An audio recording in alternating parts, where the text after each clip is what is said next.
For you to be able to make the best pour over coffee using the different pour over methods like the V60, Chemex or Kalita, you need this kettle. This is known as a gooseneck kettle, sometimes also called a pour over kettle. It's one of the must-have coffee tools in your working station that will enable you make the best cup of coffee using the different pour over methods.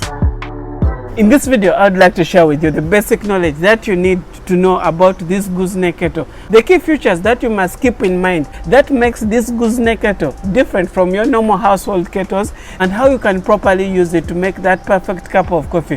Whether you make your coffee at home or you're a barista working in a coffee shop. There are so many types of gooseneck kettles. We have the electric one, which will require an electric power source so that you can be able to heat up the water. And we have the non-electric ones, which you are going to just boil your water using any other way. For this video, we're going to be focusing on the electric one, and I'm going to be sharing with you the one that we use in our coffee shop. This is known as a Stagg EKG pour over kettle.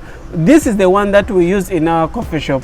The first key thing that you're going to observe on this pour over kettle is the gooseneck, and also a sharp spout, which helps in controlling the flow of your water whenever you're pouring on your coffee bed. For you to be able to use this pour over kettle, we're going to start with a basic thing that you need to know about it. It comes with a stand which you need to connect to a power source. On the stand is where you're going to find the power switch and also the display of the temperatures. Then place our kettle on top of our stand. Open up the lid of the kettle. Fill the kettle with water. Its capacity is 0.9 liters for this kettle that we are using. You're going to turn on your power switch so that you can be able to boil up your water. It's going to display showing you the temperatures that you're boiling your water. You can adjust the display of the temperatures into degrees Celsius or Fahrenheit.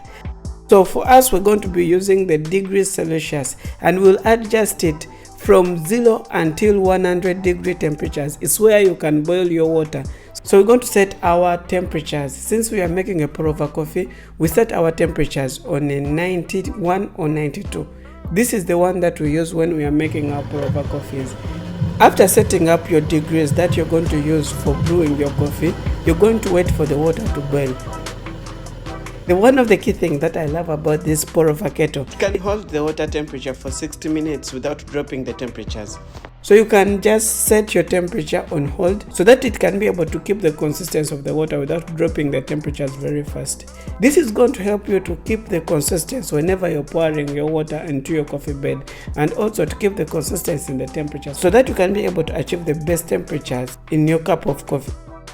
This is an important coffee tool in your working station that will enable you make the best pour over coffee using the different coffee brew methods. Working as a barista, one of the biggest challenges that I see many home baristas face whenever they are trying to make the best cup of coffee using the different pour over methods is not having the best recipe whenever you're making the pour over coffees. This is why I made this video. It's a full guide on how you can make the best cup of coffee using the different coffee brew methods like the V60, Chemex and Aeropress. I'm sharing with you our recipe that we use in our coffee shop whenever we are making coffee using these brew methods, and the best technology on how you can make the best cup of coffee using these coffee brew methods.